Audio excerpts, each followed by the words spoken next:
The story of the University of San Francisco begins almost 500 years ago with the founding of the Jesuit order. The Society of Jesus, or Jesuits as they came to be known, were founded in 1540 by St. Ignatius of Loyola and a small but spirited group of priests and brothers. Within a year, they founded their first church. And as their numbers swelled, Jesuits moved throughout the world spreading the gospel.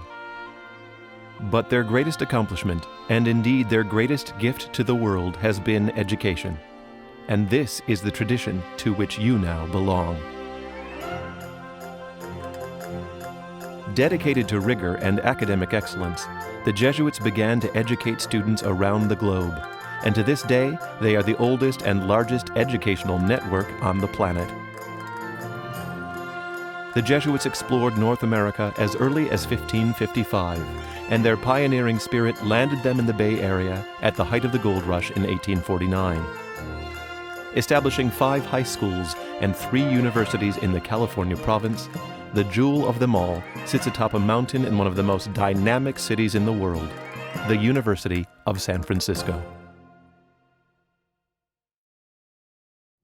The California adventure of Jesuit education began when 2 Italian Jesuits passed through the Golden Gate on December 8, 1849.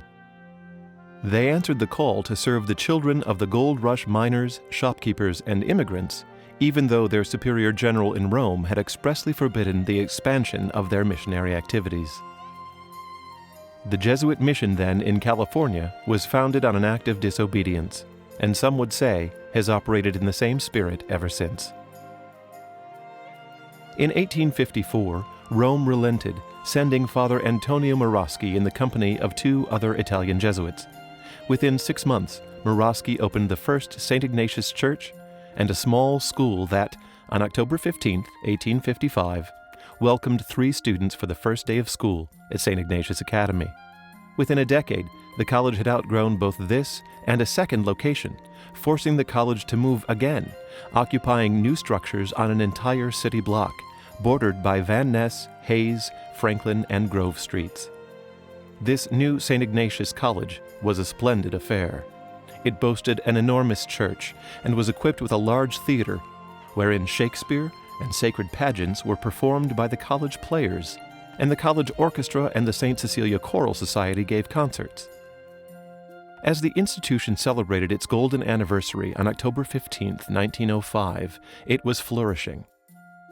Its enrollment was the largest of any Jesuit college in the United States. It was an institution poised on the very brink of greatness, at the most golden moment of a gilded age. All destroyed in a single morning. Like much of San Francisco, the college and church were damaged by the Great San Francisco earthquake, but not fatally. It was fire that dealt the death blow 5 hours later. 1 witness survives. A month after the ruins had cooled, the college bell was raised out of a pit of ashes. It had fallen 100 feet through the raging fire into the basement. Unbroken, it was carted to a new life in the nearby Western Addition. 2 months after the earthquake and fire, like the storied phoenix rising from the ashes, St. Ignatius College began to rise again. They called the new building the Shirt Factory, because that's what it looked like, a 275-foot-long ramshackle wooden building built in 2 months' time. It served as the college's home for the next 21 years. With the change in campus came new electives in the curriculum and new faculties of law, business, and engineering. But engineering faltered for lack of facilities and students. This very building, the 5th St. Ignatius Church, was completed in 1914. The Jesuits had asked the Archbishop for permission to erect a small college chapel and built the largest church west of the Mississippi. A few years later, the First World War, in which 10 students and alumni lost their lives, caused a serious dip in enrollment. By 1919, the institution was on its knees, at the brink of bankruptcy. But the city responded generously. By 1925, most of the debt was liquidated. And in 1930, as the institution celebrated its 75th anniversary, and with the suggestion of Mayor James "Sonny Jim" Rolfe, St. Ignatius College took the name of its patron city and became the University of San Francisco. The Second World War, like the First, saw enrollments plummet as most of the student body volunteered for or was drafted into the armed forces. Former USF student Joe Rosenthal snapped what was the war's most iconic photo on Mount Suribachi and won the Pulitzer Prize for his efforts. Almost 1,500 returning soldiers used the GI Bill of Rights to finance their education at USF, swelling the university's ranks to 2,086 students by 1947. Around this same time, the Sisters of Mercy, who conducted an accredited nursing school at St. Mary's Hospital, began conversations with their neighbors on the hilltop that finally led to a partnership. In 1948, a Department of Nursing was formed within the College of Arts and Sciences. The separate School of Nursing opened 6 years later. The immediate post-war years saw a revival of the university's social, co-curricular, and athletic programs. Dons athletics entered its golden age. During the 1950 season, the Dons soccer team emerged as national co-champions. The USF football program reached the pinnacle of its success in 1951, when the team compiled a perfect, undefeated season, only to be denied a post-season bowl bid because of racism. The team was tentatively invited to play in the Orange Bowl and was told not to bring Ollie Matson and Burl Toller, its two African-American players. The team voted to reject the offer, and their adamant refusal to endorse racism remains one of USF's proudest hours. By the mid-1950s, the USF basketball program had developed into the best in the nation with the help of coach Phil Walpert. Later, future NBA greats Bill Russell, Casey Jones, and Mike Farmer helped the Dons win 2 consecutive NCAA national championships in 1955 and 1956. They set a new college basketball record of 60 straight victories without a defeat. Their success provided national and international visibility for the university. The decade following the centennial was a time of campus transformation. In 1964, Rome and the Archbishop reversed their decision, and the Undergraduate College of Arts and Sciences finally became fully coeducational. The late 60s and 70s brought anti-Vietnam War protests, soul-searching discussions, demonstrations, financial problems, and a brief strike to campus.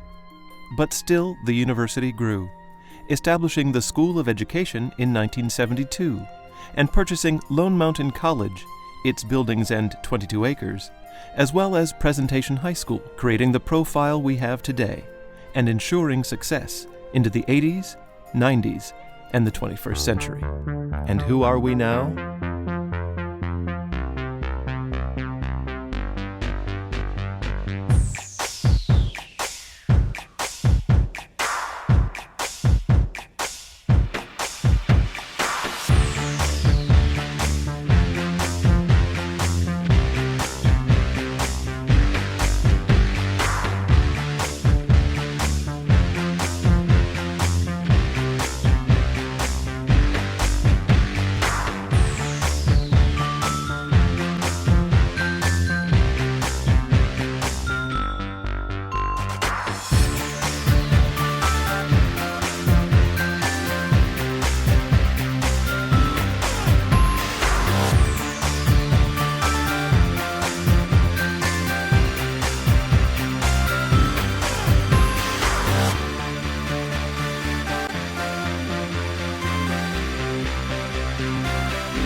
Like the early Jesuits before us, all of us are immigrants here.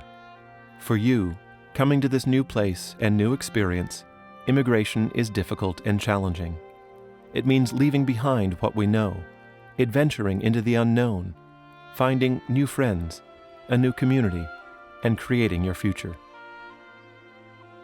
We are supported by the courage and example of good, hard-working women and men who, for a few short years, called this university their home, in which time they became citizens of the world. We are immigrants here, one and all.